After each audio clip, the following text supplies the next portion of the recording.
All right, here we go. Salute to Knicks Nation on this Sunday night. Another edition of Knicks Weekly, where we present the good, the bad, and the ugly of the orange and blue. CP the franchise here, back on the scene. My guy Alex Ratar's the Stratocaster on the ones and twos. Training camp is upon us, ladies and gentlemen. The 2022-2023 season is just about here. So we got to get back into the swing of things tonight. On tonight's show, we're going to do our lineup predictions. And also, Leon Rose met with the Knicks media, our guy Alan Hahn. We're going to react to some of the sound bites, give you our 5 key takeaways from that interview, man. So let's lock in. Salute to everybody in the chat. Hit that thumbs up button for you boys. Knicks Weekly presented by Manscaped. Al, how you feeling, man? You know, man, I'm okay. You're lucky. Your team plays tomorrow. I had to watch my team play today. So I'm living, you know, try. I'm here to talk Knicks. Yeah. Trying to watch this Jets L away because it sucked. So let's get right into it, man. Save me. Save me. Tough loss for you guys, man. You know what? I don't like Monday Night Football games because I'm into, football Sunday and the rituals. So it's kind of hard to wait, for the better team in New York to kick things off. But we'll see how they fare tomorrow against the Cowboys. So let's get right into it, man. We're gonna get to our lineups, but first, Leon Rose met with the media, quote unquote, our guy Alan Hahn, and had a lot to say on the state of the Knicks. So let's get into some takeaways and react to some of these sound bites. Look, overall, I thought it was a good interview. I thought Alan hit on every single question that the fan base was curious about, wanted to ask. He hit on every single one. I thought Leon did a good job. Look, you're not going to get anything just crazy, off the record or off script. It's going to be quite scripted. He did have his paperwork there. But I thought he did the best that he could. And we got some things to talk about. So firstly, Alan was asking him about the Mitchell trade and the fact that RJ's name had come into it, as well as the Knicks young core. So here is what Leon had to say there. Everybody wanted was R.J. Barrett. And you decided at that point, we're keeping him. We're signing him to an extension. So what kind of message did that send right there? I mean, the message that it sent is, R.J., you're a centerpiece of the New York Knicks. You are a key piece to our future and to our success. He is a key piece to our core. We have a great young core. I mean, R.J.'s 22 years old. And, he's continually gotten better each season. He's a two-way player, and his numbers are in the company of elite. His numbers are in the company of Kobe Bryant, LeBron James, Luka Doncic, and Kevin Durant. They're the only other 4 players that by the age of 22 scored 3,000 points, 2,000 rebounds, 1,000 rebounds, and 300, I believe it was 300 3-point. All right, so Leon was doing his research. He threw out that stat that's been circling around Twitter. Good job, Leon. For what you have building forward. But just one more on rumors, because it is impossible for players to avoid hearing about it, seeing their names. Other players that were involved in that too. What would you have to say to them as now they are still here and still part of what you're building? I think they know, but I'll say it. You're a Knick. We want you here. We love you, and we look forward to getting started on Tuesday. Draft picks. All right, so he was, very, very politically correct there. Look, what can you say? This is the tough part of the business, right? You're looking to upgrade the team. You have a 3-time All-Star there. You're a guy in Donovan Mitchell. You have a chance to get him. And yeah, these guys are going to be on the block. And while a lot of us in this fan base, myself included, didn't want to see RJ be dealt in this, look, in these type of trade scenarios, it's quite possible that, he could have been dealt here. Look at what Ujiri had to do in terms of trading DeMar DeRozan, even though he was a lot closer to a championship and made a calculated risk there. I just say that to say, No man is untouchable. But I have to think, and we mentioned it, I brought it up with Ian Begley. I have to think that, yes, despite them giving RJ the extension, I have to imagine his camp and himself were not happy about having his name being out there in the trade rumors. Yeah, I'm sure his camp wasn't too thrilled about that. I mean, we've all seen the numerous videos before he got drafted and when he got drafted, right? When he was on Kimmel, he's reaching for the Knicks hat where, he's saying, I'm a Knick. He's excited to be a Knick.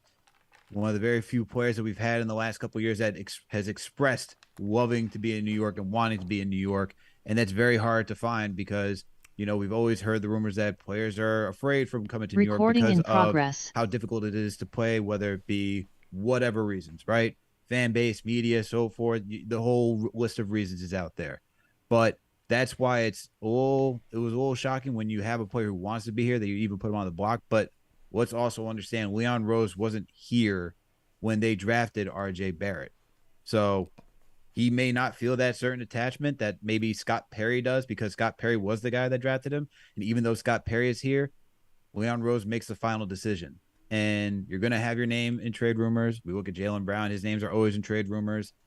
At the end of the day, if you're here and you're producing and people could see that you're producing, you're going to be wanted by the franchise, right? I mean, we could say it hasn't been the case for Jaylen Brown, but at the same time, they're talking about Kevin Durant, right? If your names are going up into trade conversations with top-end players, even like Donovan Mitchell, you have to feel reassured that you're a good player yourself and that you're viewed highly. And even if another team does want you, you should be viewed highly. And you should feel confident that you are valuable in this league. So for RJ, I'd say, all right, happen. You're now got the contract. You hear that you're a focal point of this team. We know you're a focal point of this team. As soon as you got drafted, we knew you were going to be a focal point of this team. Third overall pick means you're going to be a focal point of this team. So just go out there, prove it, and show your worth. And, you talk to him. You saw you. That's right. That's facts. You did. Yeah. And shout out to everybody who watched the RJ interview, who came through in person. The franchise was a great moment. And yeah, look, RJ certainly wearing a chip on his shoulder, man. As he said, he wants to be an all-star. He's putting in the work. Him and Drew Hanlon, the unseen hours, as Drew Hanlon would put it. He's putting in the work, man. And we saw just over the weekend, as he said to me, that, scoring off of the dribble, finishing, are two of the things that he's working on. And we saw some of that footage this weekend that the NBA released, and RJ kind of trying to enhance his bag. And we'll see how far that takes him, man. He got up to 20 points per game last year. We'll see what the addition of Brunson will do. Look, I think he's going to continue to excel here for the mere fact that he's putting in the work. He's putting in the work to be great. So let's see where that takes him. Now, Leon also spoke on the war chest that the Knicks are working with here. Let's hear what he had to say. Luckily, don't have to worry about trade rumors. You just have them. They're just things right now. What do you have now over the next 7 years? We have 21 draft picks over the next 7 years, 11 first-round picks, and 10 second-round picks. All right, that's a lot. So with that in mind, should we assume the shop's not closed, that there's still some things to be done going forward with all those assets? Absolutely. It goes back to what our overall goal is. And as I said, our goal is to improve, and there's different ways to improve. Our primary focus has been on our internal player development. We're very happy with what our guys have put in this summer. We're very happy with the development that we've seen in our young players, as evidenced by the deal that we did with RJ, the deal that we did with Mitchell. And, that's one aspect of it. The other aspect of it is, looking to make moves. And, having that type of capital is going to be very beneficial and helpful to do that. And, so the... All right, I'll just pause it right there. So 11 first-round picks in 7 years. And look, it's nice to say that we have these things, but we're still looking at the need to consolidate this roster, whether it's the current young core or even the draft picks that we have. I like the fact that they are remaining patient, whether or not you want to say, the Jazz saved them from themselves for mortgage in the future, or you want to give them credit for backing out the deal. Who knows the truth? Maybe it's somewhere in the middle. Who knows, right? At the end of the day, they still need to look to consolidate this young core and some of this draft capital, because everybody's not going to be here. Everybody's not going to get signed to their second contracts like RJ. Every pick is not going to be drafted. Every pick is not going to play, especially with this coach. So the question still remains for Leon Rose and this group: what does the future hold? How will they use these assets to improve the team to field a realistic contender? Yeah. And first, shout out to B Sky. Yeah, it's Jimmy Fallon that I meant, that RJ, the show that RJ was on, not Kimmel. But yeah, Kimmel, okay. To your point, it was like, to say the shop is still open, no duh. Like, yeah. We know that. Any team, even the championship winning team like the Golden State Warriors, their shop's still open to seeing how they can get that edge, right? And for the Knicks, they're not looking for the edge. They're looking to see how they can upgrade and become better and become that championship contending team. So it's not anything. It's not new information. To your point, as you already said, how are you going to move forward? It's a combination of packaging some of the youth that we have with some of those draft picks and some of these veterans, because you still got to peel back. Yeah. You know, we're gonna touch on it. He's gonna touch on Cam Reddish, and there's no clear path right now for Cam Reddish to get minutes. Yeah, no question. And all of these things just point to one common theme. And let's get to the Cam thing, because he did touch on Cam, and Berman then put it out there that Cam Cam was looking for a change of scenery, maybe even might request a trade. Here's what Leon Rose said about that. So to everybody in the chat, hit that thumbs up button for you boys. Knicks Weekly presented by Manscaped. Here's Leon Rose on Cam Reddish. Cam Reddish, talk about opportunity. When he got it late in the year, he had a terrific game. Then the very next game, shoulder injury, unfortunately, and then couldn't finish the season. During this offseason, there were reports that he asked for a trade. Is that true? No, that wasn't true. He didn't ask for a trade. His representatives didn't ask for a trade. And actually, I believe he put out a tweet after that report came out saying, he didn't know what they were talking about. Shut it down. It was inaccurate. What's his role here? I mean, well, first of all, just to elaborate on what you just said, I mean, it was a shame last year. He started to play well. He had the shoulder injury, and he put in a lot of time. I actually spent time with him after the season when I saw him in there when he was doing his rehab. And it was when people had left, but he was back there doing everything he had to do to get that shoulder healthy. The shoulder's fully healthy. He put a lot of work in this summer with our coaches, also with people he works with back in Philadelphia. And he's been in the gym and working hard, and we're excited to see him on Tuesday. All right, so he didn't answer. And shout out to Hahn for asking. What is his role? He did not answer. Your thoughts on that? Because this all ties into something here that I want to get to, but if you want to talk about Reddish real quick. Yeah, I don't think he knows. I don't think he knows. Yeah. I don't think he knows what Tibbs is going to do, because we heard later on in the interview, I know you're going to touch on that, is Tibbs has autonomy. So Leon Rose says that Tibbs makes the lineup decisions. He's going to go into every single game looking to win, choosing the players that gives him the best chance to win.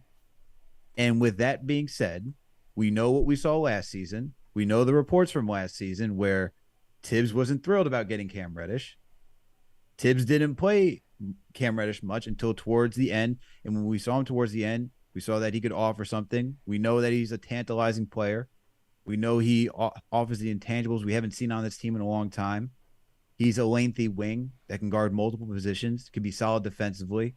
We're waiting for him to, show the lethal offense that we've been, that he's shown in high school, right?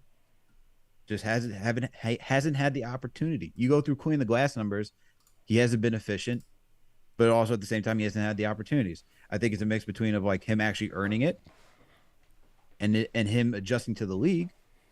But if you want him to be that player, you have to give him minutes.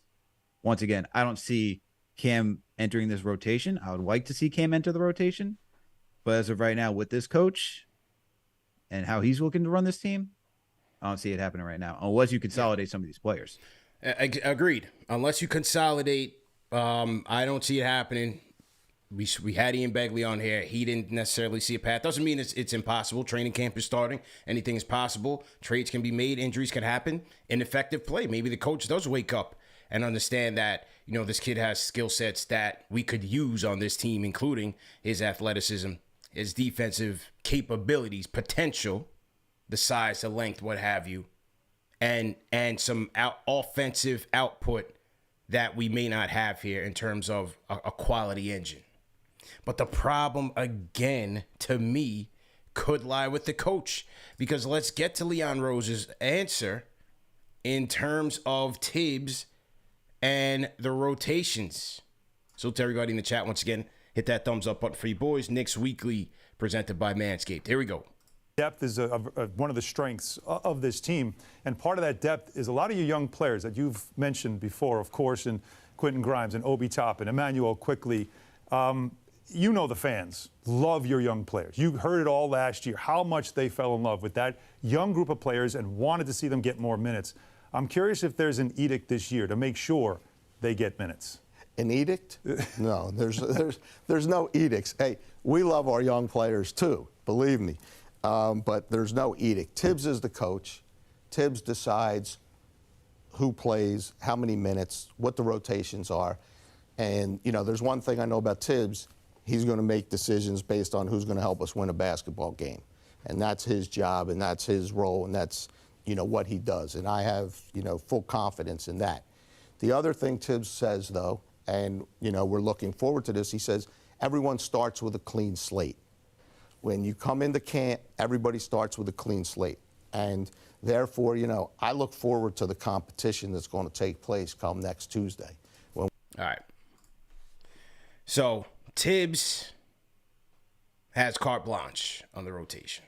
See, this is where I think the problem lies. This is why the Cam Reddish situation has been a mess for the team. This is why there is not a cohesive plan. Yes, he says we're developing, we're drafting well. He gives credit to Walt Perrin. All that is valid. But on the true development side, on the playing side, that's where it gets tricky. Because the coach, who has a proclivity to play veteran players, is going to, the zebra's not going to change his stripes. He's going to go with what he's always gone with. And that, to me, is part of the issue. So it's on the front office now to get on the same page with this coach and say, hey, this is what we would like to see here. But the problem is, with Leon Rose being a novice at his role, I think Tibbs has too much power in that regard. We heard the rumblings that Tibbs and Brock Aller and the front office, had a clash of ideologies. I've heard that to be true as well by a source. Not to say that there's friction. No front office is a complete seamless unit, right? Right. But what I'm saying is there should be a consistency in the approach and the message, and I think this is what part of the issue is. I agree. I mean, we even get into it, right? He talks about it. Alan Hahn asked a question that we had a debate on. I don't know if a debate, but we had the discussion on this channel. Yeah. We had the discussion. Are there too many voices in this front office? And Alan asked that question. So, right. I mean, we're going to get to it, but this is where, me thinking that you have too many voices, not enough of a direction, control over what you want your coach to do. I agree with everything that you said, CP. Like, there has to be some understanding that, look, we're going to use this draft pick this year. They need to get X amount of minutes this upcoming season because we are investing in this player. You can't say we're investing in player development, draft all these players, and then none of these players get real playing time. I mean, how many times have we heard from, regardless of what sport, you need to get actual game time experience. Practice only does so much. Yeah. So you can't have, Obi only playing 10 minutes. That's not enough. We saw what he could do with the extended run towards the last season. Same thing with Emmanuel Quickly. We saw what happened once Quentin Grimes got into the rotation. He was instrumental in that Bucks game. Yeah. You need to give these kids an opportunity to play. I understand that not all of them are going to be all-stars and the superstar or the player that we've been waiting for to get us to our championship aspirations. But if you're drafting them and you want to invest in them, you have to play them. And you have to be clear. That's where it comes down to the power forward issue, right? Julius Randle, Obi Toppin. And it also impacts the value of your assets, right? Because if they're not playing, number one, you don't know how much they can help you win. And number two, their assets aren't growing to help their trade value, to help you get an upgrade that won't cost you your entire, war chest. If they played some of these young kids, maybe you do get a Donovan Mitchell. Maybe you don't have to include the entire farm. Maybe Utah's like, oh, wait, because we actually saw Grimes ball out last season. We don't need to ask for Obi Toppin and like a bajillion draft picks because we understand the value we're getting in return on a rookie scale deal. But we didn't get that opportunity. Yeah. So, and that's where you just got to know at some point during the season, you got to pivot. Like if it's not working out in your direction, like last season where you're all in trying to win, repeat the same success, and it's not working, close up shop. Close up shop. This was an interesting. I came across this interesting soundbite from Byron Scott. This was courtesy of Court Balance 101 on Instagram, and this was Byron Scott speaking on the politics of NBA coaching jobs. And I think this is very relevant because for me, this is Tibbs, where Tibbs is to a T. Let me play this soundbite. Byron Scott. Hang on. But I think a lot of us. All right, reset. Asked myself that question for about a year when I was in Jersey, and then I said, you know what? Life goes on, you move on. I didn't understand it, to be honest with you. It's kind of the same thing in New Orleans. I win Coach of the Year. We had more wins in that franchise's history. The next year, we had a ton of injuries, still make the playoffs, lose to Denver, who eventually lost to the Lakers in the Western Conference Finals, and get fired from that job. But I think a lot of it was because of me not submitting to what they wanted. At times, I would have GMs come in and say, we need you to play this guy. And I was like, look, man, I'm going to play the guys that I feel are going to give me a chance to win every single night. And, I have to look myself in the mirror because, to me, I would always say, you're going to fire me anyway. If I do what you want me to do or if I do what I want to do, you're going to fire me anyway. So I'm not going to do what you want me to do and then you fire me anyway. I'm going to do what I want to do. I'm going to play the guys who I feel can help me win because at the end of the day, it's going to be the same alternative. You're going to fire me anyway. So, it was just one of those things that, after so long and after a while where, it just grows on you and you just, you get to the point where you just don't want to deal with it anymore. And that was Byron Scott, bro. I mean, is that not where Tibbs is right now? In New York, the toughest place to play, to coach, to win. Year 3, after a down year, I think this is exactly what Tibbs is looking at right now. Yeah, I mean, if he knows that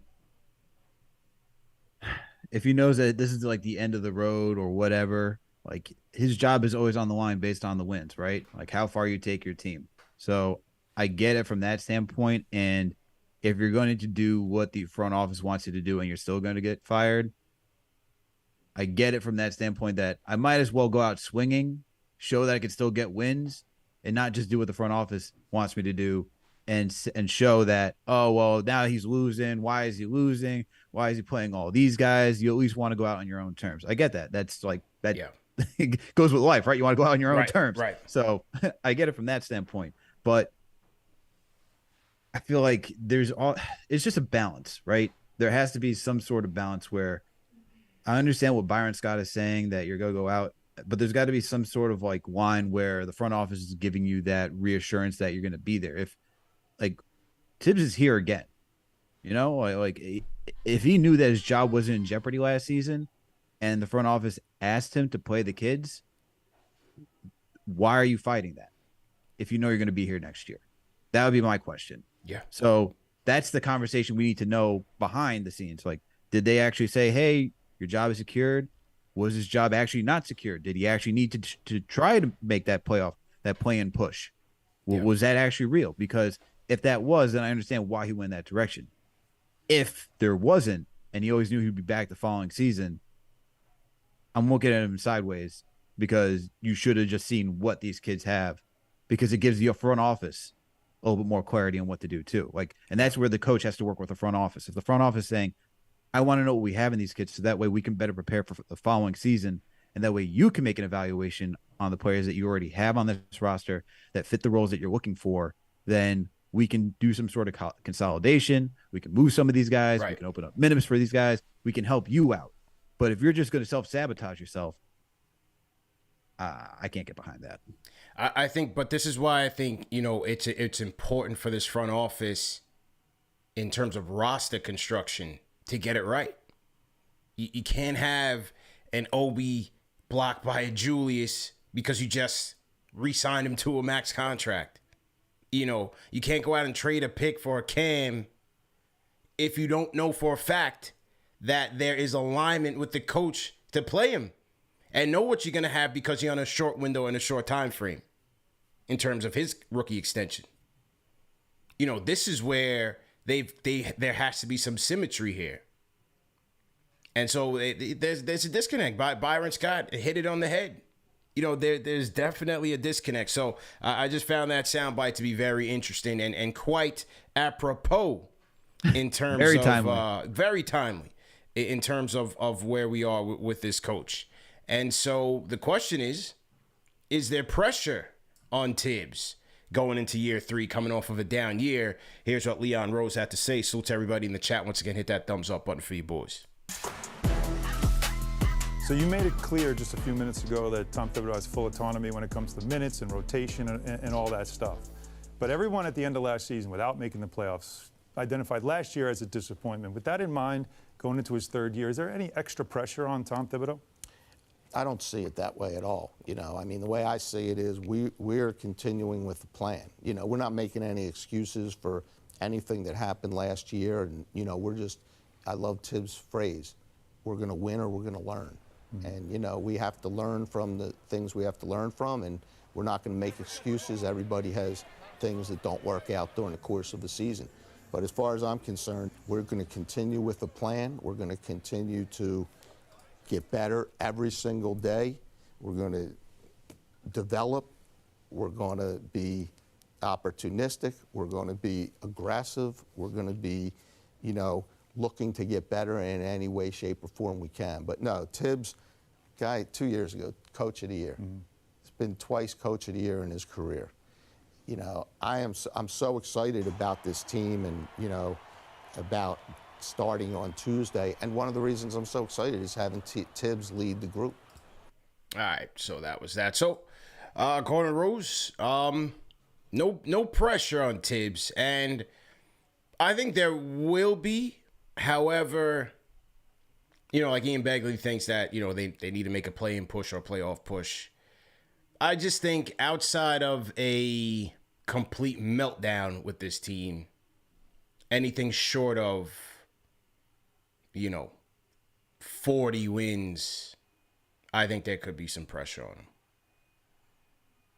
Or if they just jump out the gates and the defense is atrocious and, they're just not connected offensively. If they let go of the rope, if he's no longer holding the locker room or the respect of the locker room, then maybe they make a move. But I think he's so intertwined with this organization, with Leon Rose. I don't think his job is on the line by any stretch.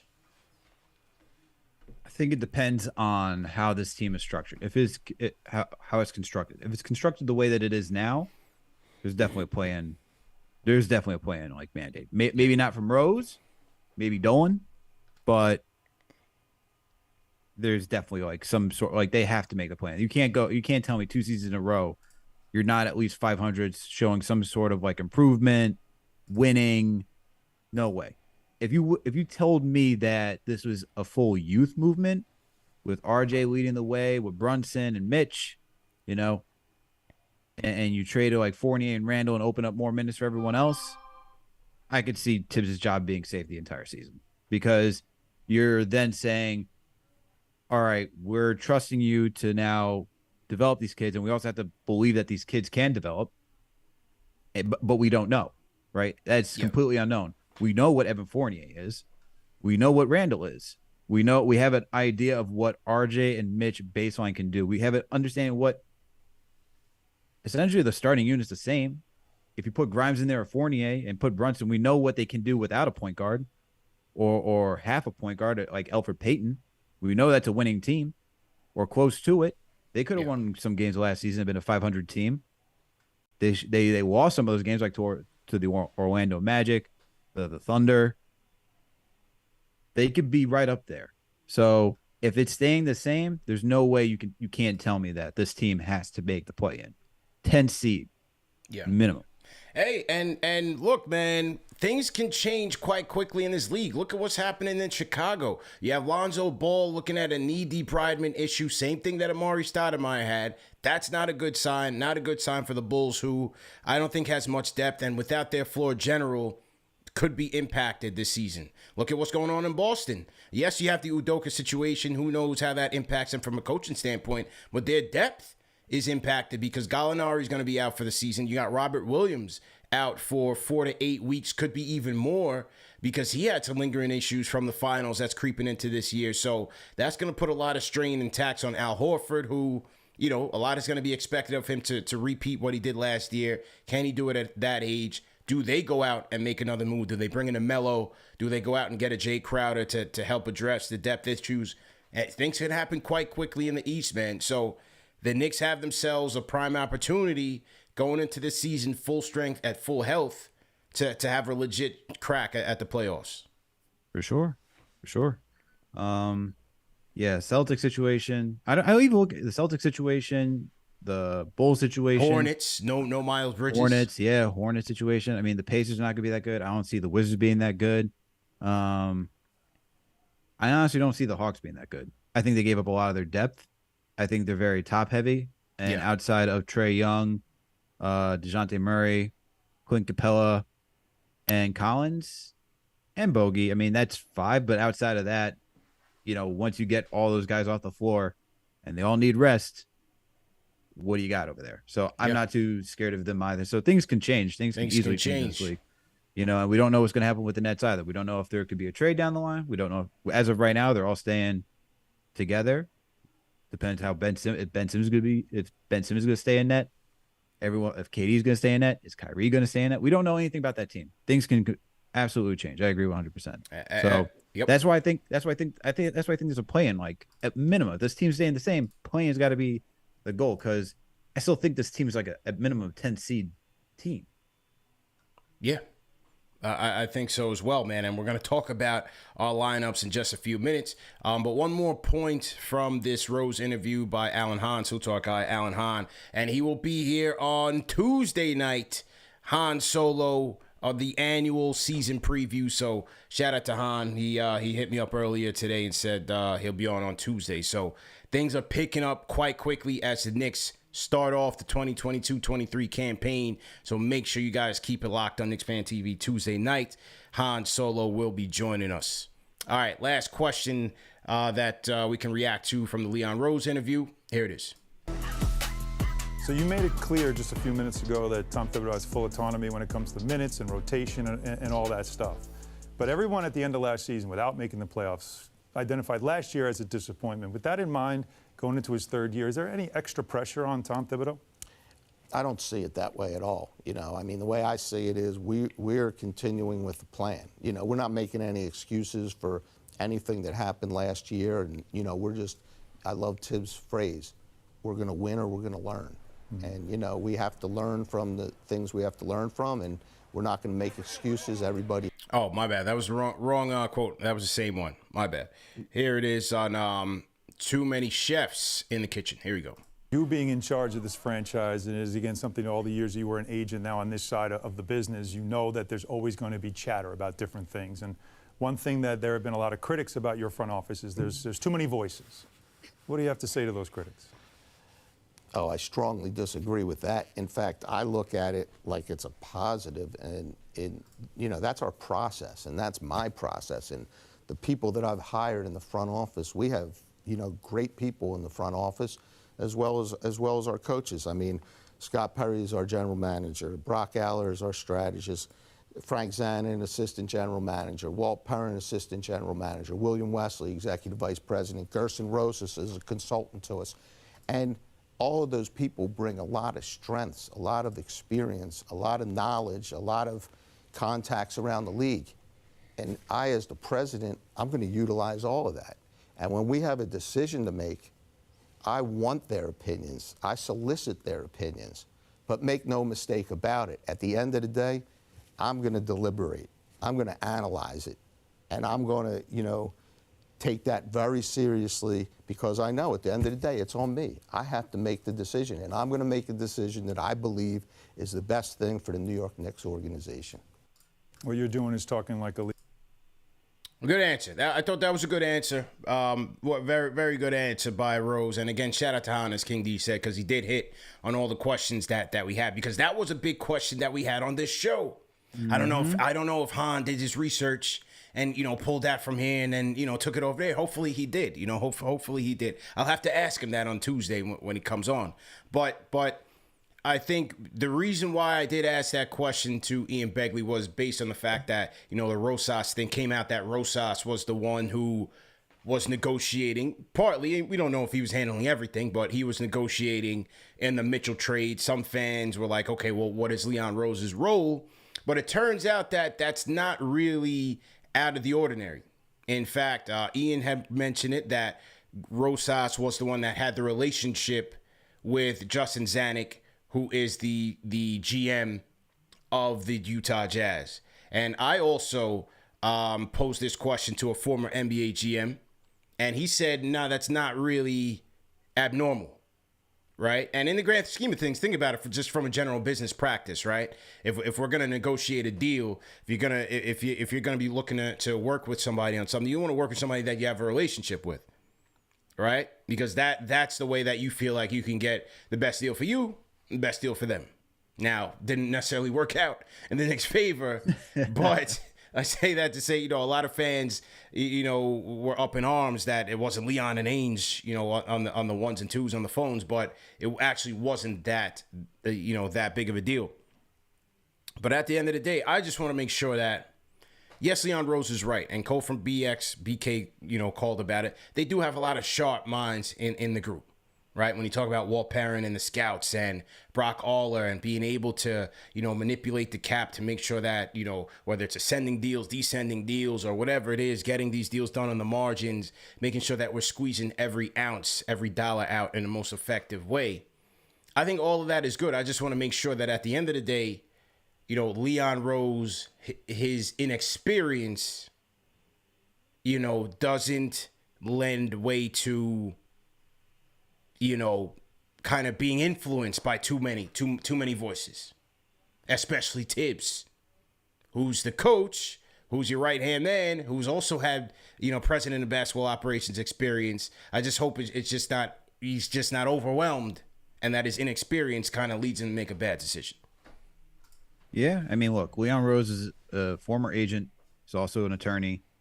Attorneys like to do their research, their due diligence, to go be very thorough.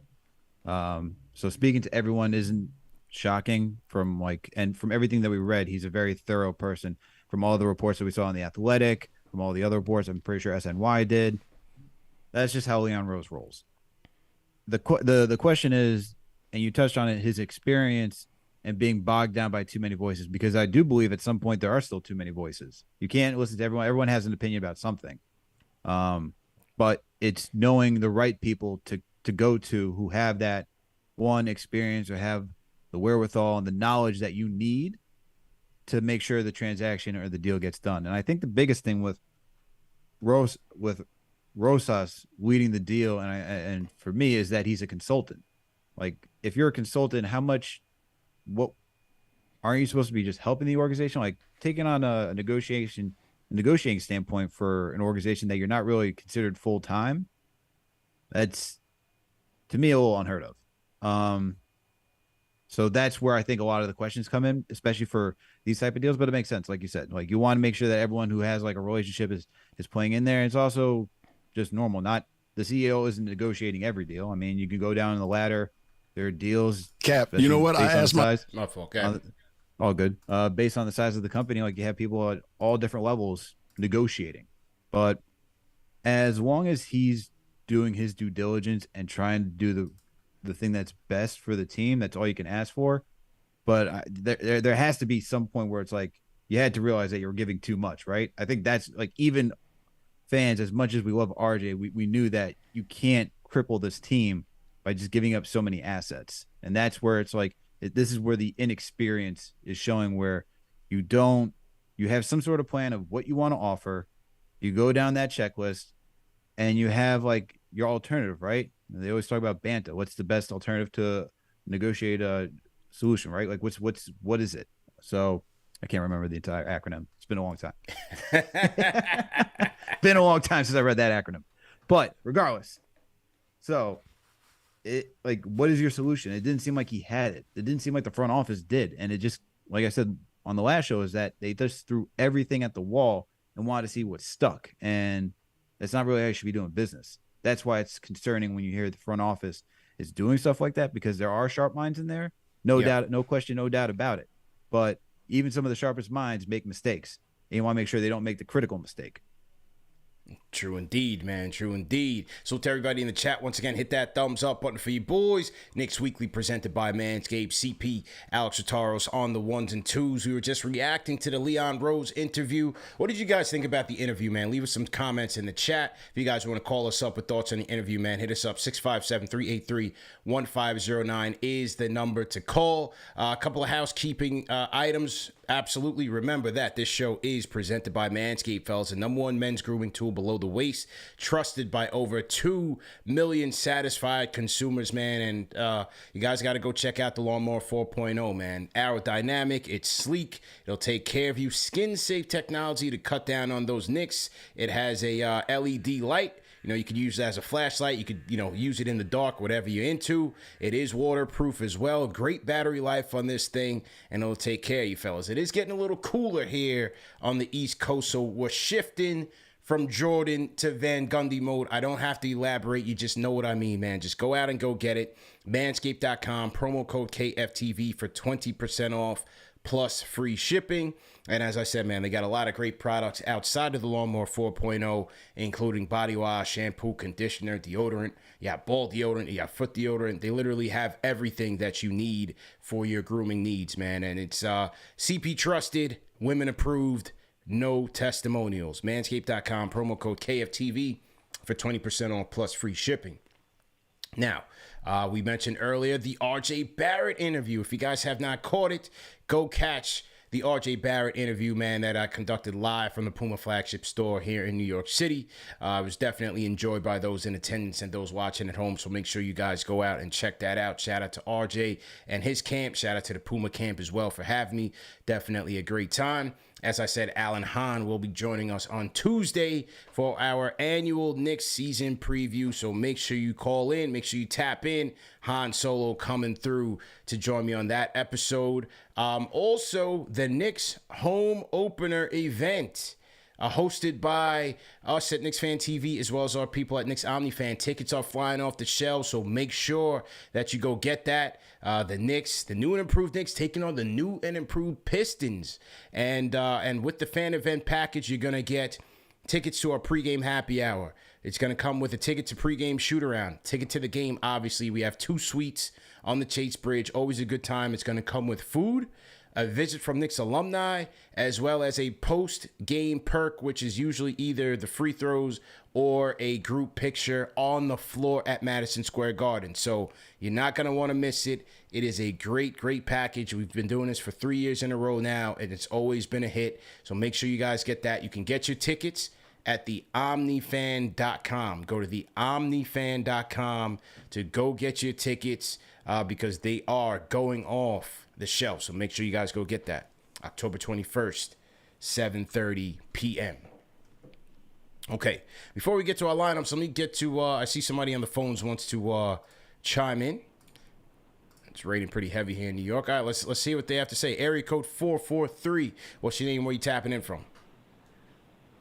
CP, it's Ron from Baltimore. That's who I thought it was, man. Ron, what's going on, man? I'm so happy you got that RJ interview. Nobody deserves it more than you. Appreciate it. You're a true fan. I've been here since the beginning. I was on the Alec Burks hive, and there's a lot of Alec Burks haters. You and I both know the truth. You and I both know the truth on Alec Burks. The guy can ball. He just was asked to do something. When he's off the ball, he plays like MJ 1 out of every 2 or 3 nights. Yeah. You know that's true. Buckets. No question. Man. You know that's true. No question. Yep. I mean, see, you're a true Knick guy because, like, you don't forget the good moments, like when Alec Burks is closing games. Like, he closed, like, 15 to 20 games that year. Yeah, you could say there was no fans in the stands, but Alec Burks can get buckets regardless. Yeah, but you went let's off. go to this season. Let's go. I got a question for you. So this is my thing. Everybody gets a clean slate. I appreciate that. I believe that. I hope Tibbs believes that. I want everybody to get a clean slate.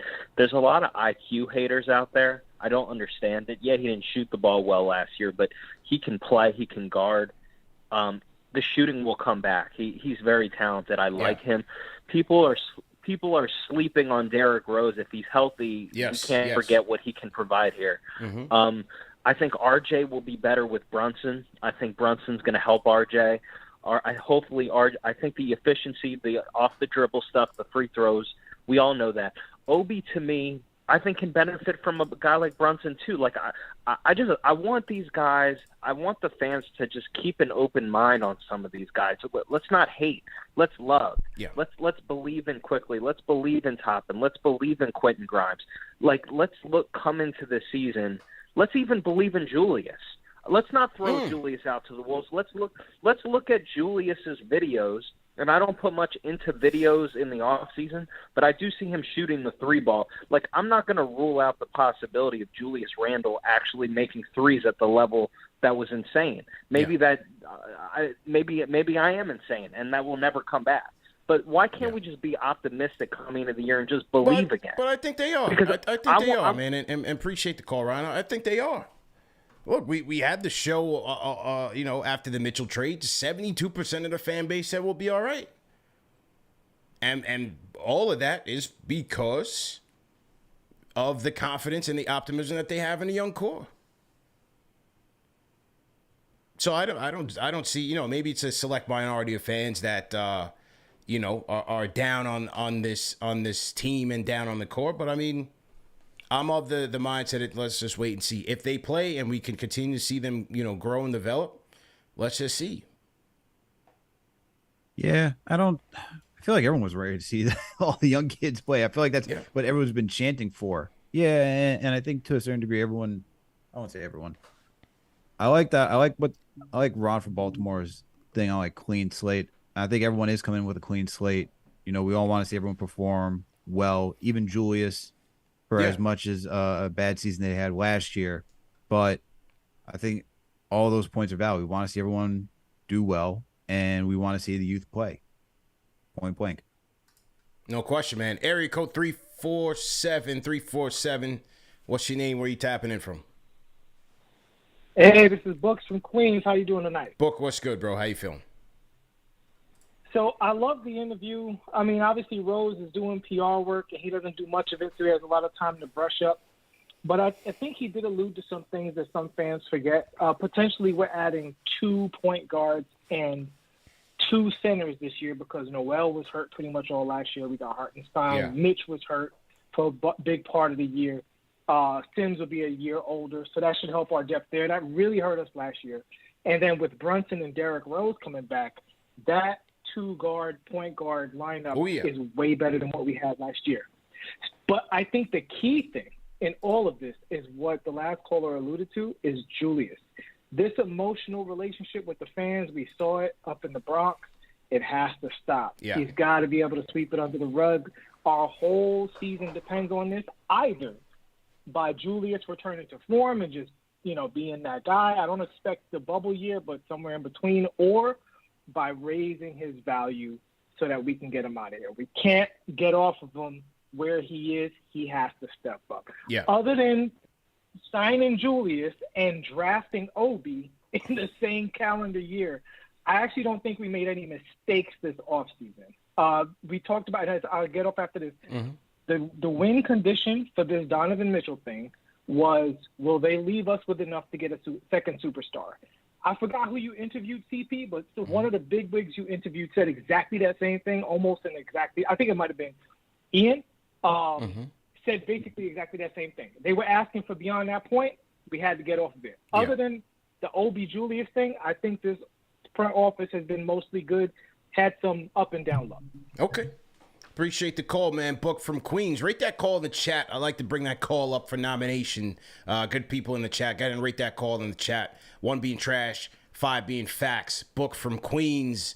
What did you guys think about that call, man? Rate that call in the chat. Hit that thumbs up button for you boys. You know the deal.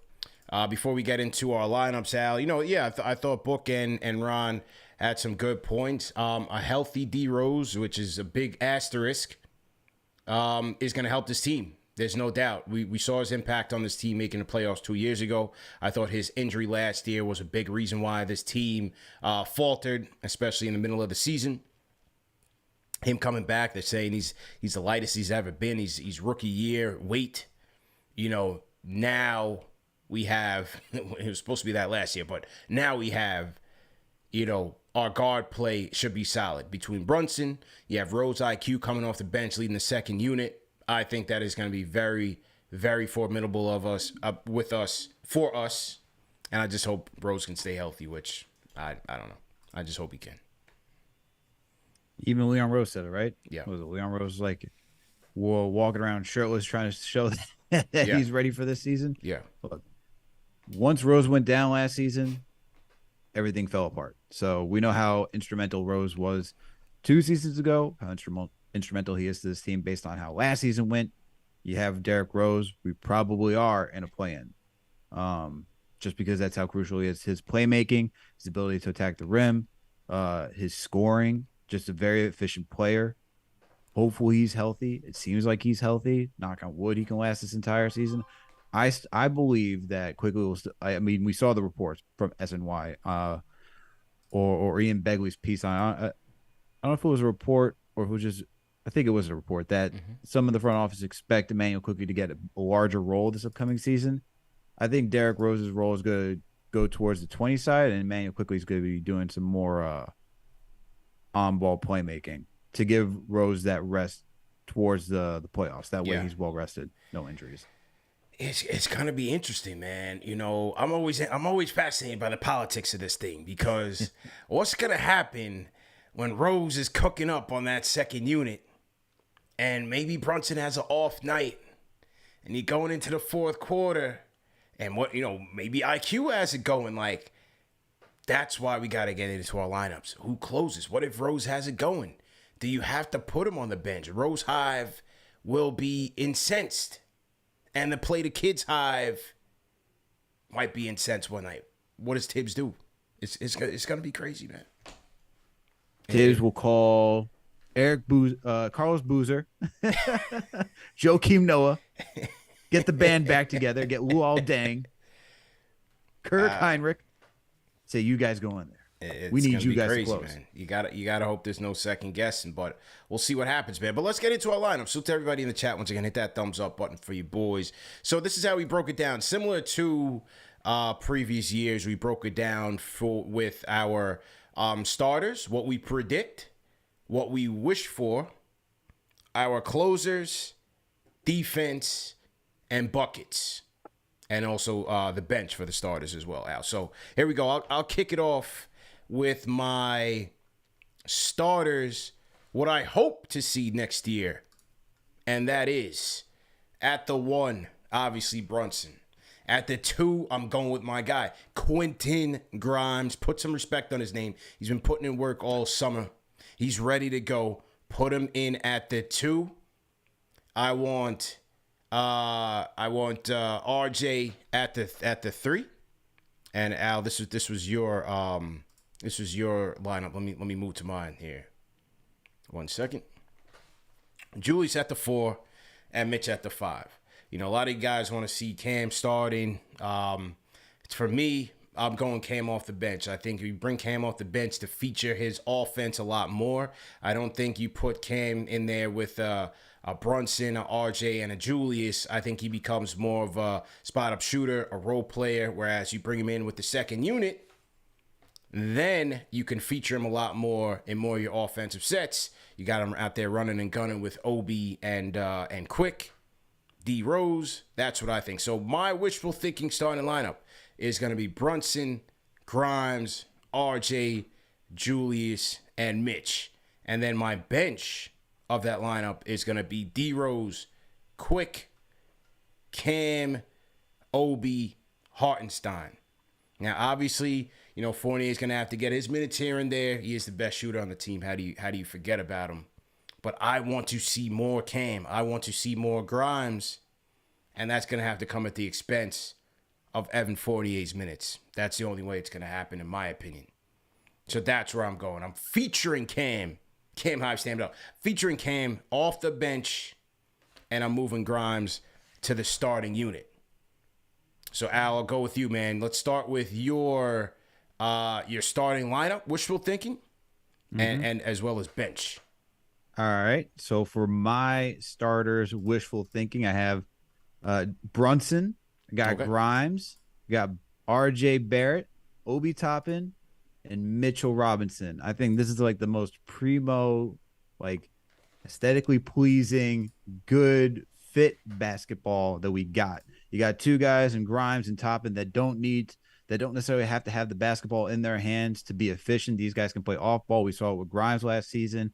We saw some through summer league too. Dude can just knock his shots down once it's past him, catch and shoot 3-pointer. You got same thing with Obi Toppin. He improved towards the end of last season. Guy who likes to cut baseline just through the middle, looking to get out on transition. He can also push the pace. Both of them can push the pace when needed and allow all the other guys to play off ball as well.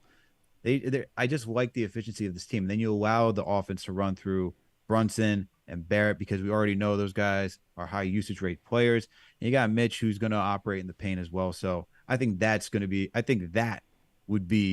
wishful thinking. I know it's not going to happen. Yeah. But that is like the beautiful basketball that I just see in my head playing out. And the bench, wishful thinking bench. And for the bench, people are probably going to be asking, where is one certain player? But my bench is Rose, Quickly, Fournier, Reddish, and Hartenstein. We're going small. We're going athletic. We're going fast. We're getting shots up. That's how this bench is working. So you get Cam Reddish some minutes. I think Fournier would be solid in a bench role to be another playmaker next to Quickly and Rose. And you have Hartenstein, who's just a versatile big who can score either near or in the mid-range. I think this is just fun basketball all around. And for some of you who are asking, what happened to Randall? Disrespect. The disrespect, bro. No, it's not the disrespect. See, that's where you're wrong, man. Mr. CP. Actually, what happened is that Randall was so good at the beginning of the season. He netted us 3 first-round picks. That's what happened. That's why he's not on this team anymore. He netted us 3 first-round picks. That's what happened. That's why he's not on this roster. The disrespect to Julius, man. Julius, if you're watching, that was him, not me, man. I've already extended the olive branch back at the community college in the Bronx, man. We're cool. All right, that was all Al, man. But hold on. Yeah. He's netting us 3 first round. What? That's MVP conversations. I'm doing even better. You traded Julius for Jay Crowder, aren't you? Are you out there with that group? That group of people that wants to see Julius out of here for Jay Crowder. That's you. No. That is not me. Do not put me in that name. I told you right now, good sir. This man, beginning of the season, he gets traded for 3 first round picks because he's that instrumental. Picks. Good Lord. All right, let me get to my predictions for the starters. I've been consistent in saying this, and a lot of it is what we talked about, reacting to this Leon Rose interview, in that Tibbs has carte blanche with this rotation. And yes, we do know that last year he was a big fan of Quentin Grimes. I do not think Quentin Grimes is going to be losing a spot in this rotation. I just believe that starting this season, I still think Fournier is going to be starting. That's just my prediction. I think it changes as the season progresses. I think Grimes will be a closer at the onset of the season. For some reason, I just think Tibbs goes with Brunson, Fournier, Barrett, Julius, and Mitch. I think he's going to trust his team defensive concepts until he's proven otherwise. And then he makes a change. But I think in the beginning, I think he does go Fournier here. That's just my prediction. I gave you guys my wish. And for the bench, I think it's Rose, Quickly, Grimes, Obi, Hartenstein, and I think Cam is on the outside looking in. I like the Obi, Rose, Quickly dynamic. Throw that out there with the Quentin Grimes. Obviously, you have a nice defense-offense mix. I think Hartenstein is going to add a nice wrinkle to this second unit. Number one, he's going to be a fan favorite. He's going to be a hustler, get you on the boards, and his passing ability is going to be something different that we haven't seen with our bigs. And I think I'd like to see him and Obi in a little 1-2 game. You know, Obi's ability to cut, move without the ball. I think Hartenstein's smarts and passing ability. You're going to find some backdoor plays, some backdoor cuts for Obi. Rose Quickly also finding them. We saw Grimes working on his playmaking potential in the summer league. So I think this bench unit is once again going to be one of our strengths going into this season against those of other teams. This is going to be a formidable second unit. Again, I just think Grimes starts the year with this second unit and ultimately assumes that starting role either through Fournier's, a lackluster play or Fournier ultimately gets traded. Al, go ahead with your second unit prediction. You mean the actual the real predictions, not my wish? Yes. So the last one was the wish list, people. All right, let's relax. I get the jokes. It's just jokes. All right, that's cool. Predictions. So I think it's going to be Brunson. I think Grimes will be in the starting rotation. Barrett, Randall, and Mitch. I think it's set. We know who the four are. The question mark comes at shooting guard. I think Grimes would be in there over Fournier just because if we're thinking about having the defensive liability that we saw last season with Kemba Walker and Evan Fournier, I think Tibbs, as we already know, doesn't want to have small guards because of a defensive liability. I also think he would look at Brunson and Evan Fournier still as a defensive liability because you're not really guarding anyone on the perimeter. I think Grimes gets that start because he's just one of our better perimeter guards. So I think he's going to go out there. Once again, it just makes sense to have a guy who doesn't need the basketball in his hands to get going because that's what we saw from Evan Fournier too. Evan Fournier, even though he knocked a lot of threes, there was like a lot of side steps. He had to put the ball on the floor and just get into rhythm. Grimes doesn't necessarily need to do that. I think it's just a better fit. And then with my bench, it's Rose, Quickly. You put Fournier there, Toppin, Hartenstein, and once again, I think Fournier coming off the bench is more instrumental. You have three players in Rose, Quickly, and Fournier, guys who can do some initiating, who can just score. I think having Fournier going against other bench units and just having him as a three-point shooter there, you don't necessarily need to be a defensive savant to be on a second unit. So I think Fournier fits with that role. I think Fournier would be a really good 6th, 7th guy coming off the bench. Like that's kind of where that role. I see him being like a really good 6th man on like another team, especially if it's in title aspirations. So putting him here with this type of rotation, I think works out really well. Unfortunately for Cam, just based on who our coach is and how everything played out last season, I find it hard. He's on the outside looking in. I'd like to see Cam get some minutes, though. Yeah, agreed. Totally agree, man. Now let's go to the closers. This is always a good one. Mm-hmm. And my closing lineup is this. I'm going Brunson, obviously. As I said, I'm going Quentin Grimes. I want the efficiency from 3. I want the defensive tenacity. No question about it. Quentin Grimes, my closer at the 2. We got to go with RJ at the 3. And I'm going with Obi Julius. I'm sacrificing my rim protection. My bad, Mitch. You know you're my guy. But I've got to see this Obi Julius dynamic work. I need Obi out there. I want to play fast. I want to get out there and run. I want to play a little bit smaller. I want to get a little bit more agile out there on the front court. And I want it to be spaced out a little bit. We'll see if Julius can improve on his shooting. but these are the closers that I'm going with. I know I'm sacrificing some rim potential there, some rim protection, sacrificing maybe a little bit on the offensive boards. But, I mean, overall, between Grimes, RJ, Obi, and even Julius, they should be able to compensate, but they just got to get on the same page. You know, sometimes with that Julius-Obi dynamic, there's some miscommunication there, especially on the defensive end. I want to see that tighten up, but I want to see more of these guys playing together, man. Obi's activity out there, what he showed last year, just can't be denied. We can't have this guy parked on the bench and only playing 20 minutes a night. I've got to see him out there, and I'm having him out there as a closer. I'm going Jalen, Quentin Grimes, RJ, Obi, and Julius. Al, let's check out your closing lineup. I like that. I like your closing lineup. Even you had Zach Lowe asking for Obi to play some 4 center minutes with Randall just to see what you have. So I like it. I'd like to see that happen. My closing lineup, and I think either one of these hopefully could happen. For my closing lineup, it's Brunson, Grimes, Barrett, Randall, Robinson. I feel like this is going to be the starters. I feel like if my starting rotation would be the same closes that Tibbs goes with, could you have Quickly in there? Absolutely. Could you have Rose in there? Absolutely. I think the rotations are going to change on a night-to-night basis based on who's hot. But I'm going to go with Tibbs being simple because I think I'm pretty sure he trotted out the same starting rotation out there to close one night. That time I'm going to go just with the original. I think it gives you the best chance to win. I think Tibbs always wants rim protection on the court, so I don't see Robinson leaving that rotation. Yeah. You're going to have Randall out there. He's your best player. Same thing with RJ. He's got to be out there. He's your best player. Brunson, you paid him. There's no way you're telling me we're paying a point guard. Right. Finally having a point guard that can play 30-plus minutes to be a starter. 25 years old. And 25 years old, and he's not closing. You can't tell me that. Yeah. Those 4 guys are playing. Locked. I think, and you already mentioned Grimes being out there for closing. I think he's going to be a closer too. You just can't have Evan Fournier's defense in crunch time minutes. We know he can get lost in the sauce. Put Grimes out there. Yeah.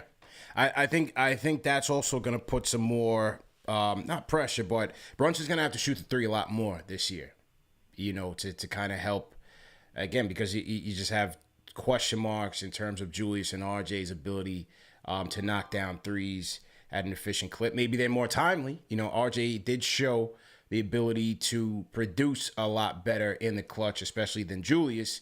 But I think Brunson overall is going to have to up his 3-point volume, especially because you may take a dip by, you know, taking a Fournier out of the lineup late in games, so on and so forth. You know, even losing to Burks, as my guy Ron from Baltimore said so poetically, even losing to Burks. So I think Brunson is going to have to shoot the 3 a little bit more to kind of make up for it.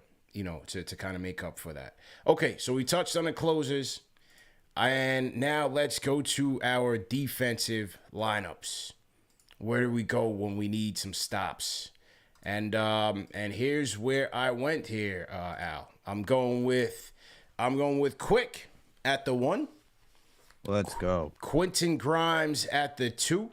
Mm-hmm. I'm going RJ at the 3. I'm going Cam at the 4.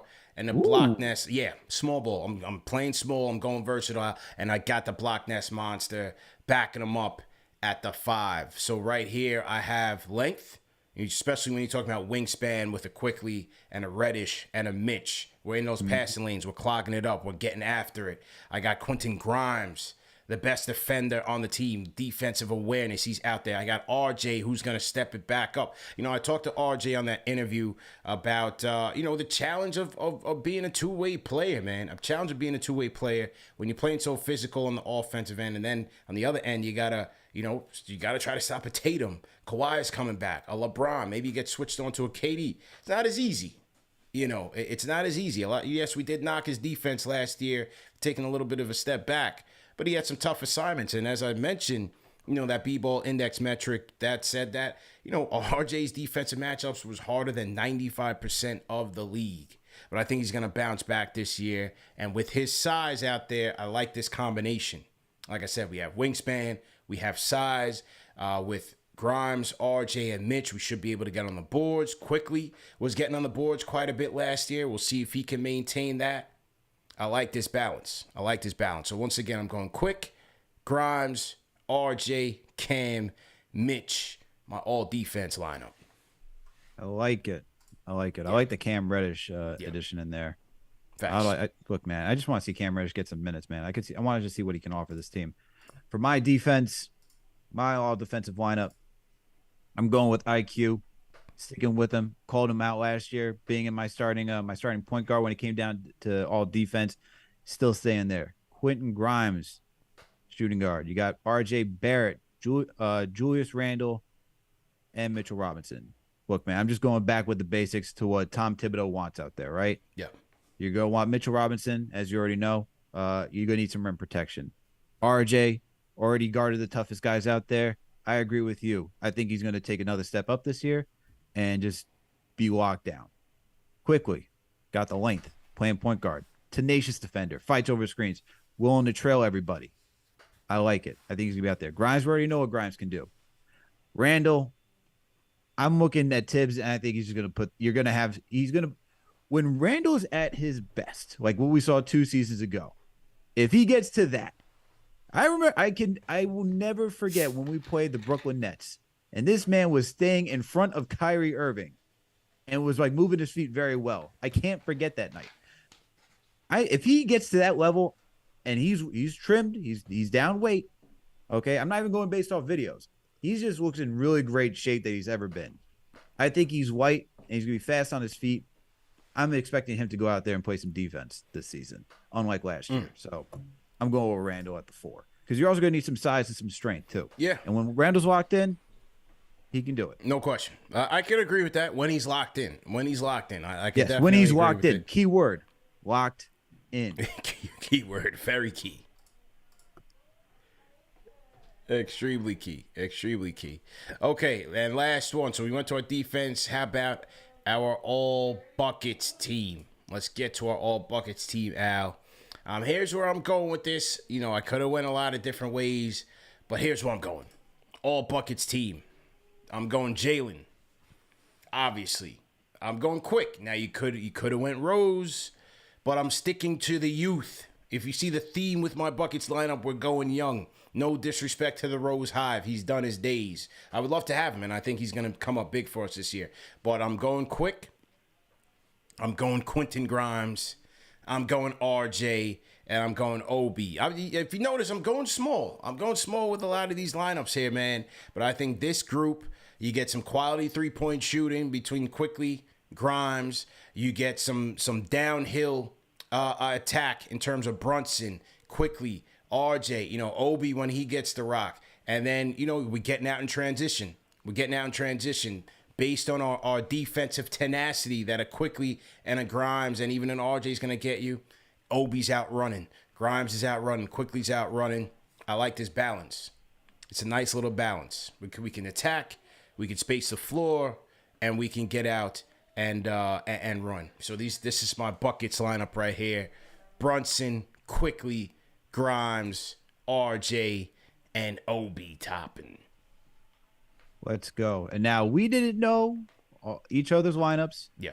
So you don't have to change the graphic because mine is exactly the same. Wow. There you go. There it goes. There you go. Great same minds reasons. think alike. So there you go. Done. There it is, man. All right, so package this up. Let's send it over to Tibbs. And send it over to Knicks PR. Get this over to Tibbs, please. And there we go. When Alan Hahn gets on the show on Tuesday, just give him all of this. Yeah. Give it to Leon Rose, and through the chain, just get down to Tibbs. Just throw it in the suggestion box, man. Just throw it in the suggestion box. There's definitely no suggestion box when you're working with Tibbs. Yeah. I can't even imagine a suggestion box. No, not at all. It's his way or the highway. You already know, man. So that's going to be interesting, man. Great exercise here in our annual lineups edition. Let's wrap it up with the phones and then get up out of here, man. I just got back from Florida like 2 hours ago, man. So I'm beat. I gotta get some sleep, but I had to get the show going because season's picking up, man. I'm getting that itch to get back and get this content rolling. Coming off around the corner. Yeah, right around the corner. Coming off October of a good 4th RJ interview, man. So October 4th is right here. So we had to get this show started. All right, couple calls, rapid fire. Let's go. Area code 347-493. What's your name? Where you tapping in from? Yo, CP, this is Books again, man. I was just listening to the show. Okay, but since Book, you man. came back to me. Yeah, hurry up. Right, Rapid fire, Book. Rapid fire, Book. Let's go. Rapid fire. I loved all the lineups. Alex, you dreaming with the Julius stuff. All relies That's on my Julius. wish list, I hope man. he It's has my a- wish list. All right, that's not the real thing. I'm making fun of you because you folded on the draft too. That's it, Book? That's it. I'm done. That's it. All right. I've been on twice. Yeah, all right, peace, man. We appreciate that, Book. Book being courteous. Yeah. You know, he double dipped on the phones. I don't got any screeners tonight. Edgar's, you know, he's out in the city. He couldn't make it tonight, so I got to do double duty tonight. But shout out to Book for coming in twice. All right, 347-595. What's your name? Where you tapping in from? Let's go. It's Fats calling from Harlem. How y'all doing? Yo, what's going on? How you feeling, bro? I'm glad. I'm good. Can't complain. Just glad Yeah. to be back on the airwaves. It's been a long grudging season, but Yeah. I'm optimistic. I appreciate y'all lineup suggestions, and I'm gonna concur and say that Alex's lineup for his youth is a little bit more essential than your CP. No offense, but Which one? I Which know one? the Which rapid one? fire The starters? situation. Which one? Starters? It's all good. Which lineup? Which lineup in particular? I'm taking Alex's closing lineup as far as the youth. Okay. Gotcha. Not the bucket lineup. I'm only going that way because I see more versatility with Cam in the lineup at the 4.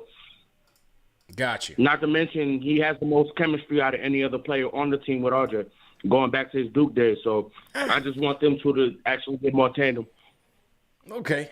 I mean, it was only 1 year, man. I mean, you know, they wasn't in, it's not like they was in college for like 4 years. It was only 1 year, you know.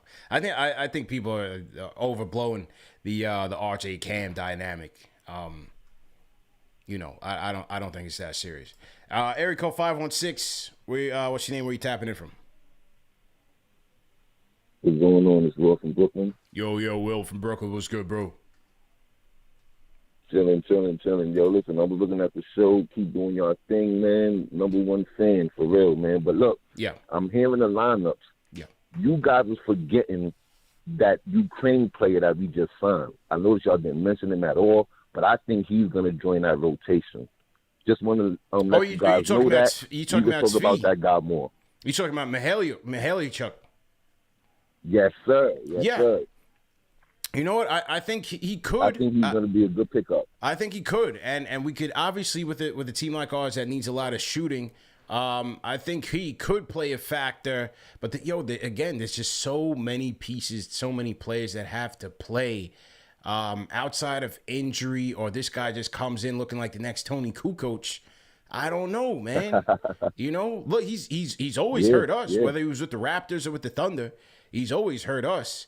And like I said, we can use the shooting. It's just, what's the path? That's a good question, man. I mean, with the chemistry that we do have, I mean, anything is up for grabs, as Tip stated. So I think that guy's going to come in and bring some real fierceness to the team that we're looking for, man. But thank you, man, for taking my call. Just want to let y'all guys know that. Raw from Brooklyn signing out. Well, appreciate it, man. Always appreciate it. Good call. They said I butchered his last name in the chat out. Is it Mihalichuk? I don't know. I'm just gonna. You're talking to the wrong guy. Yeah, I'll butcher it too. I'm just gonna call him Svi. You know what I mean? That's it. Just keep it Svi. short. Yep. Svi the bucket getter. You know what I mean? Yeah, I mean, I did like that pickup off of the, out of all of the, say, training camp or back end of the rotation potential people. Had some stops with the Raptors and the Thunder. Can shoot it. Need shooting. Has some size. You know, can space the floor a little bit. So let's see. Let's see what he can bring. There's just so many guys that need to play. You know, outside of injury, I don't see it. A lot of guys. A lot of guys. I mean, there's already 10. We already talked about 10. We already saw how difficult it's just for Cam to get in there. Yeah, right. For Svi? Right. Right. My man If Cam we're can't seeing even him- get guaranteed minutes. We talk about Svi. Mihalichuk. If we're seeing Svi, something's gone terribly wrong throughout the entire season. Right. And I mean, and not just for not like a spurt game here or there. I'm talking about like extensive minutes. Yeah. We had like 20 minutes a night of Svi. Right. Nothing against you, bro. Yeah. But nothing against it, man. Nothing against him. We did hear from Will from Brooklyn. If you guys are new in the chat, leave us a hashtag new. We'll shout you guys out. I realized I didn't get to my hashtag news tonight. So if you guys are new in the chat, welcome to all new viewers. Number one show for the fans by the fans. Knicks Weekly presented by Manscaped. So yeah, if you guys are new, just type in hashtag new in the chat. We'll shout you guys out. Shout out to the replay gang that's catching this up either later on in the evening or the next day. And let's close out, man. Let's get to our guy, King Deej, on the Discord. King Deej, go ahead and I'll mute your mic. What's good, CP, Alex? Y'all can hear me? Yep, valid. Yep, good to go. Yep. Shout out to y'all, man. It's the eve of the season. Yep. You know, I don't have any complications with either one of y'all lineup. Truthfully, you know, the way I see it, that's the best thing about this season. Like, if I could take one thing away from the Knicks, it's the power that they have in their depth.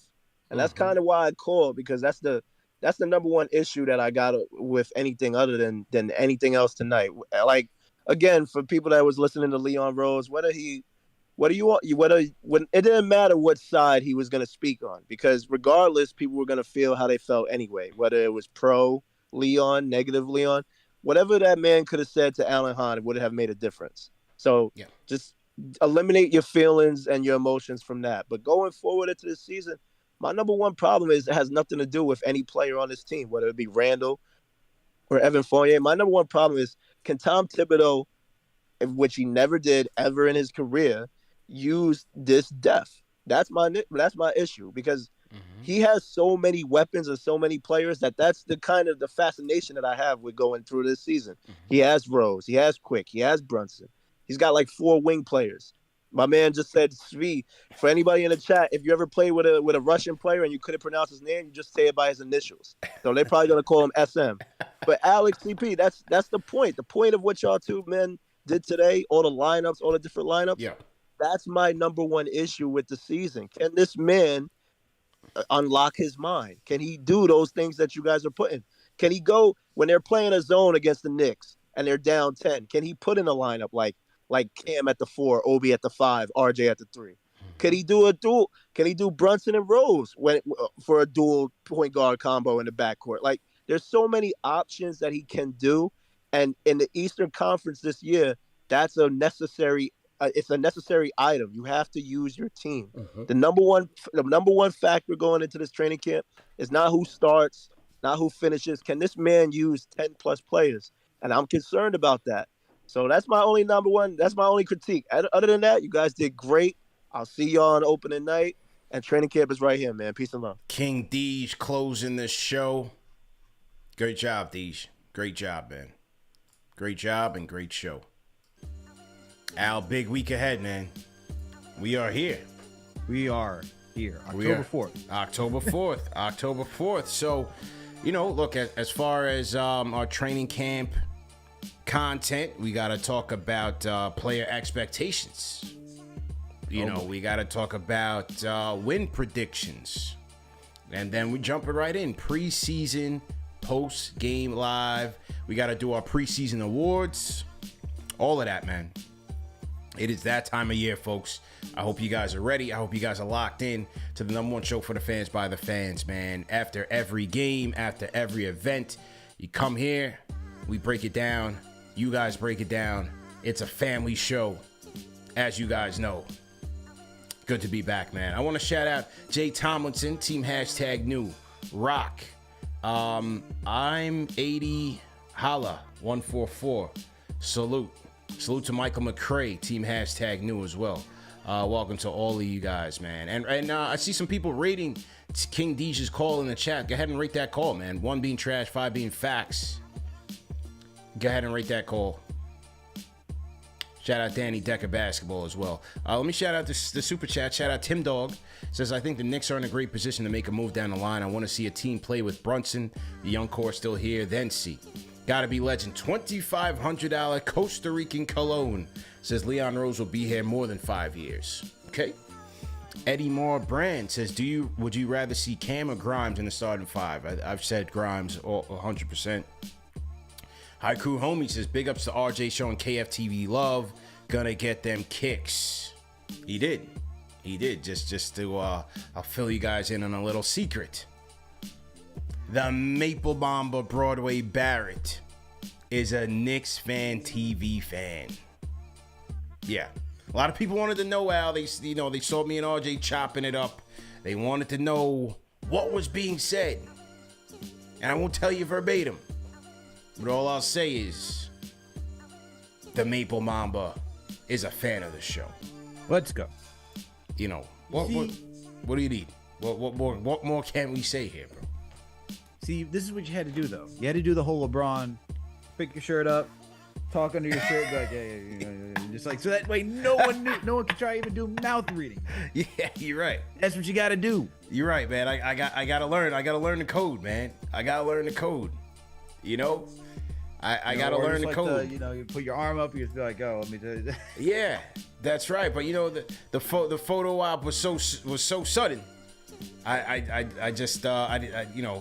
was in such a frenzy there. I didn't pick up the code, man. I didn't pick up on the code, man. But now we need an RJ Barrett, poster behind one of our walls, man. That's what needs to happen. Yeah, we might have to, man. Might have to. But definitely shout out to RJ, his fam, the team, the Puma team. Definitely, it was a great event. Great event, man. So, great show, Al. I gotta get some sleep, man. Traveling these days, bro, is like a guaranteed delay. Oh yeah, guaranteed delay. 100%. My flight was supposed to leave at 12. I wake up, it says it's gonna leave at 2. So I'm like, you know what? Cool. Like, I can get some more sleep. Me and the fam was out getting after it last night. I was like, I could catch up, chill out a little bit. I don't have to rush out the Airbnb and whatnot. So me and my cousin, we got some more sleep. Woke up and thing, right? Get to the airport. It goes from 2:09 to 2:25. So I'm like, all right, here we go now, right? So get on the plane at 2:25. The captain gets on and says it's going to be a half-hour wait because there's too much traffic going into New York. So now I'm sitting in a sardine can of a plane. All right? Sitting there for a half hour. And the TV don't work, so I can't watch football. Oh, right? Man. Luckily, I was able to pull it up on my phone for a little bit. I was watching the Bills and Dolphins game. I actually wanted to stay for the game. We get into the area. We land.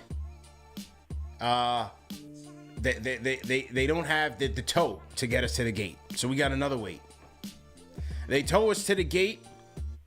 Now they don't have the jet bridge driver to do whatever the jet bridge driver does. So it's another 20-minute wait. So needless to say, I was supposed to be back at 3:30. I didn't step off the plane till about 6:30. And that was that, man. Yikes.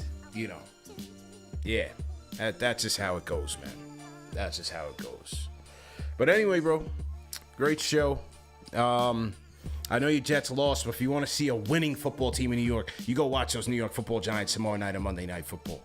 All right, we're going for 3-0. You better win with this type of confidence. We're going for the city, man. Yeah, I'm back. We're back, man. Let's go. Saquon's ready to go. Kayvon Thibodeau debut. You're ready, man. Too many Thibodeaus in New York. One's enough. All right, man, we out of here. Real quick, remember that this show is available in audio podcast format, man. All the major podcast platforms. If you missed it tonight, catch it on Apple Podcasts, Spotify, all the major ones. Go watch the replay, the RJ interview, and Manscaped.com, man. Remember, Manscaped.com, promo code KFTV for 20% off, plus free shipping. All right, Al, great show. Great show, all the mods. We out of here, people. Peace.